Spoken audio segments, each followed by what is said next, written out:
So just as like an addendum to the Punarvasu thing, I just thought of like the Adam Eve wisdom giving Adam the fruit, the ego, the memories of how to correct itself, and like just my guilt in terms of like working from a place of self-correction, because it was like um there's a part of you that feels like you're not, like, you haven't attenuated that light that you think should be like what shines out of you when you mean what you want to mean, and when you say what you want to say and do what you do, like, and the 6-2 projector line of that. So anyway, gosh, my ADHD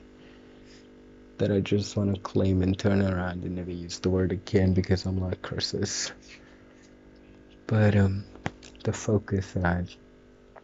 And just like that trade-off in terms of the part of you that dies and the part of you that stays alive. And it's very much that third Deacon Picatrix video also that it's reminding me of. So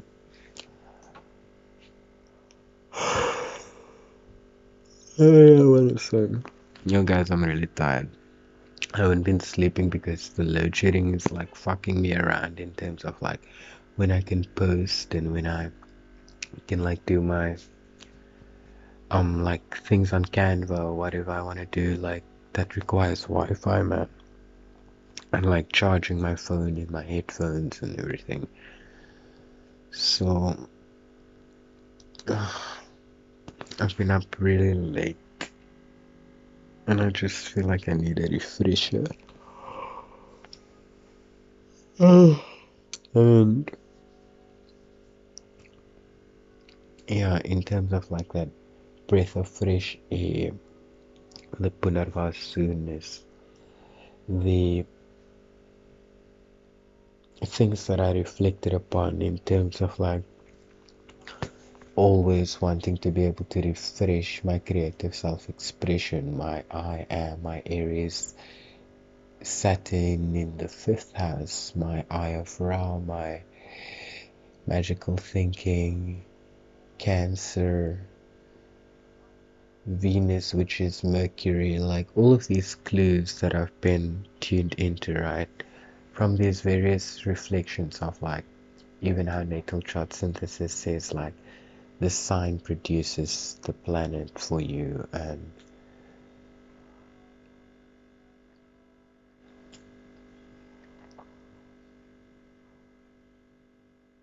like the house is where you apply it. Like it's where you need that functional light psychologically for navigating your relationship, your Aries Libra axis, your projection reflection axis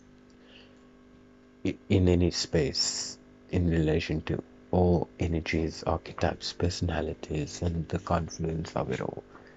in the metaverse of it all, right? We're not talking universes now anymore. It's now all metaverse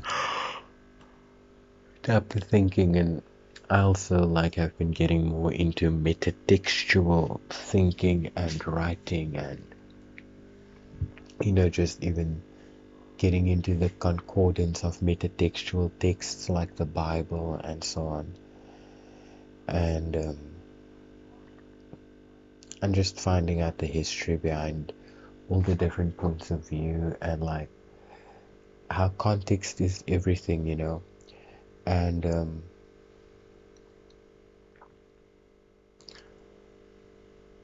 like if you think an idea is good and pure when you meet it in its first context, until you do the ethonomics of value testing it in every context. Like my second name is Ethan, right?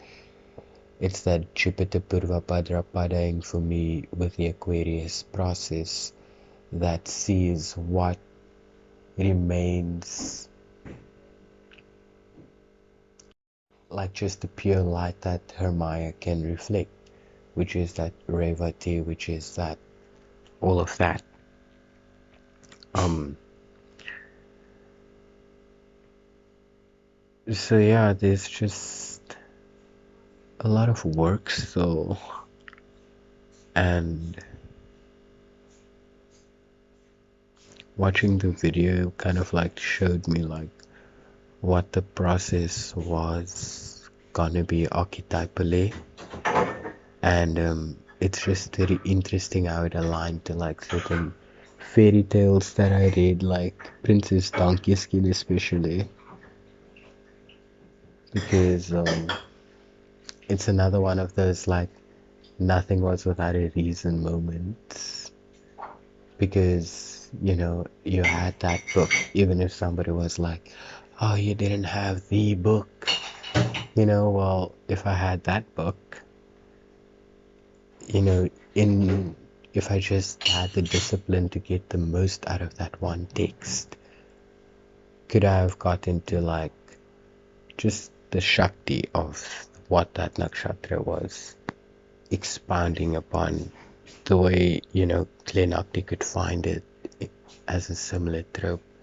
across a few other fairy tales, but bring it together in an even higher level metatextual level, where she was able to see typecasting and cosmetic, or like just the physiology of it, whereas I was kind of trying to see the behavioral pattern and like the way it would like think, like she was like, how do they act? So it's very the feminine to my masculine in that sense, especially because I've been thinking a lot of like this finding your feet, don't be a brain in a jar type of thinking, that I don't want to like alienate my audience also by just doing that, because there are so many other ways for me to express myself, but I am trying to navigate the proper avenue and invite the right invitations, because it's basically to me just like about the roles and what that as like a form of wisdom, the way Glenakti's nakshatra mood boards are just like such an immersive self-reflective experience and world understanding experience. And it's just my hope to like keep renewing and bettering my content, like even if I delete some stuff, or even if I change my pictures or update my descriptions, or feel like my videos need a different title, because actually I'm saying these things and I'm trying to figure out those things, because my perspective is always kind of changing, and I allow it to do that, because when I feel like it has to stay the same, it kind of like just irks my soul. Like I hate it. I hate that, like, even though like I love things staying the same if they are comfortable or like part of like my rituals and so on, it's not like I am blind to like the comfort zone of like the Virgo-ness of certain things. But it does kind of like, that's my Mars in Virgo, kind of like wanting to have a routine, wanting to have structure, wanting to have like an exact plan to follow. Like I will always kind of like just envision my plan, like Saturn in Pisces happening opposite to that. I'll just kind of like just daydream it, you know? Like these videos, like these are kind of like my daydreams. Um, and I'm trying to like slow it down but keep up with myself. I'm trying to let go and reveal myself. I'm trying to feel myself, you know what I mean? There's so much like that's, and it's not even like work, it's just like recognizing it within a conscious context and expanding your vocabulary to the emotional landscape of the sensorium through all of these renewals of like intellect and memory coming together, like wisdom giving the fruit to the ego, like we spoke about, and how that creates this renewal process where every time you kind of like want to act better than before. And we spoke about the imposter syndrome with the Venus in Leo and the retrograde and the Saturn in Leo, the fifth house aspects, and just having a ninth house Leo, how you kind of like position yourself, and a seventh house Sun and the calibration of that. Or we've spoken about all these different things, but how it all came to a head with like the right time and the right place is, the video came out like about 2 hours ago, probably by now, and I just watched it and I live reacted to it, and it was so absolutely relevant to like the exactly where I was. So that was kind of like the head and hand soul of it all,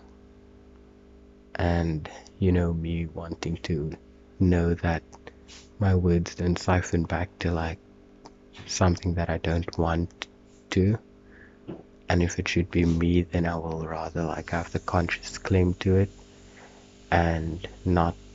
getting over my head about whatever else the work is that is still around that.